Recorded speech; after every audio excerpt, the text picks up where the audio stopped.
Yeah. Today, we're looking into something that often feels a bit exclusive. Private investment networks. Specifically, we're diving into the closed private investment network, CPIN. Right. We've got their investment process presentation here. And, well, our mission is to figure out how you, the listener, could potentially get involved in their investment opportunities. Yeah, cut through the jargon a bit. Exactly. It looks like they have different membership types right off the bat. Accredited, sophisticated. Unaccredited.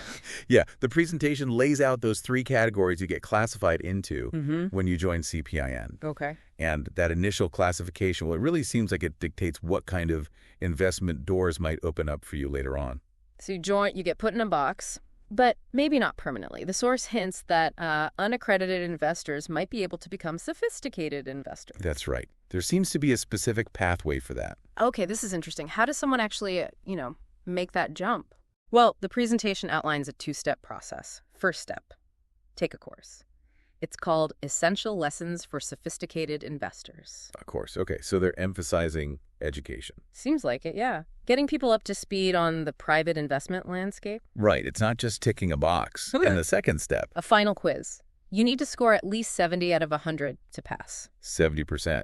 So they seem pretty serious about making sure people have a certain level of understanding before they get access to, well, potentially more complex stuff, right? Exactly. It suggests they want informed participants, especially if the opportunities carry more risk. This whole pathway from unaccredited to sophisticated, it feels like a core part of how CPIN might operate. It does, and it's interesting, isn't it? Because creating this educational route, it could potentially open things up to more people. Potentially, yes. Broaden the pool. Okay, so let's say you are an accredited or a newly sophisticated investor. Then what? The presentation talks about something called Series Investment Clubs, SICs. Yeah, SICs. Think of them as like specialized groups within the main CPIN network, sort of like sub-clubs. Okay, focus groups. Right. And according to the source, these clubs are the main way you access the curated investment opportunities that the BNIC Network LLC presents. And membership in these SICs is just for accredited and sophisticated folk. Now, how do these SIC members actually put money into the deals? The presentation mentions 2 main ways. Sometimes, maybe for certain deals, SIC members can invest directly. Correctly, okay. But it sounds like for most opportunities, the investment flows through something called a special purpose vehicle, an SPV. SPV, right? You hear that term a lot. Let's break that down based on the CPIN context. It's a legal entity created just for one specific investment opportunity. Exactly. Like a temporary company set up for a single purpose, a single deal. Got it.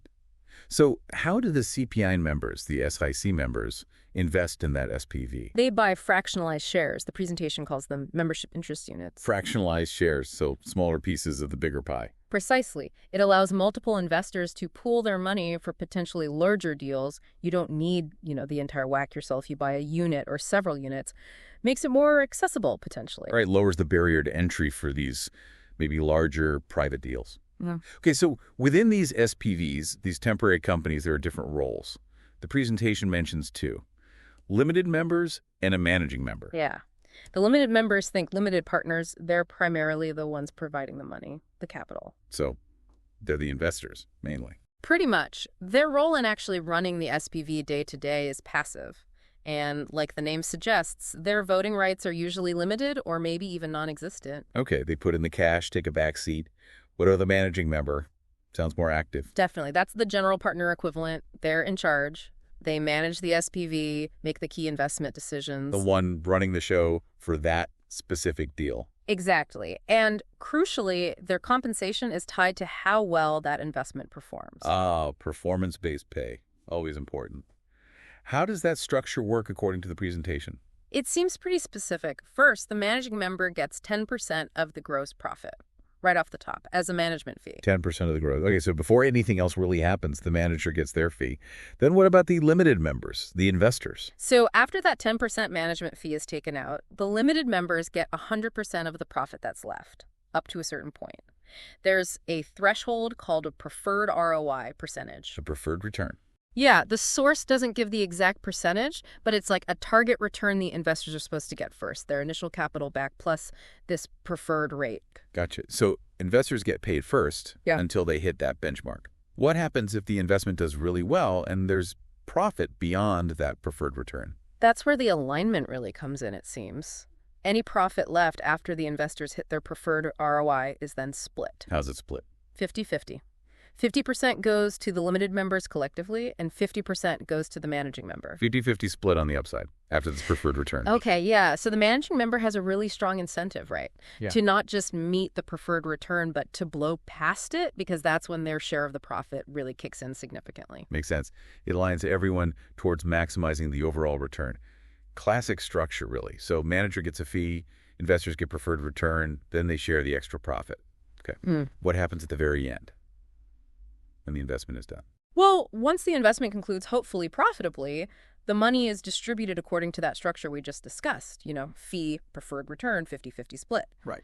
And after all the distributions are made, the managing member then formally shuts down the SPV. Because its job is done. Exactly. It was created for that one deal, the deal's over, so the entity is dissolved. Okay, let's try and summarize the key points from the CPIN presentation then. We've got these three member types: accredited, sophisticated, unaccredited. Right at the start, yeah. And there's a clear path involving a course and a test for unaccredited investors to potentially become sophisticated. Which seems key for broader access, maybe. Then the accredited and sophisticated investors can join these series investment clubs, the SICs. Which are the gateway to the actual investment opportunities presented by BNIC Network LLC. And those opportunities are often accessed not directly, but through these special purpose vehicles, SPVs. Yep, these single deal entities where you buy fractional units. Inside the SPV, you have the limited members, the main funders, and the managing member who runs it. And gets paid based on performance with that specific structure. 10% gross fee, then investors get preferred return, then a 50-50 split of remaining profits. And finally, when the investment concludes, profits are paid out and the SPV is shut down. That pretty much covers the core process laid out. And, understanding these pieces, the tiers, the path, the SICs, and especially how the SPVs work, the roles, the money flow, it seems absolutely essential if you're thinking about navigating something like CPIN. Yeah, it gives you the map, doesn't it? The rules of the game, so to speak. Definitely. It shows how deals are likely structured and how returns might be shared. So that leads us to a final thought for you listening.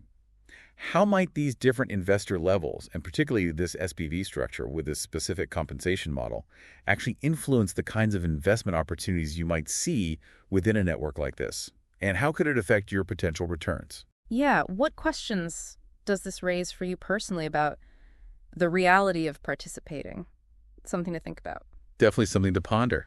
Thanks for taking this deep dive with us today.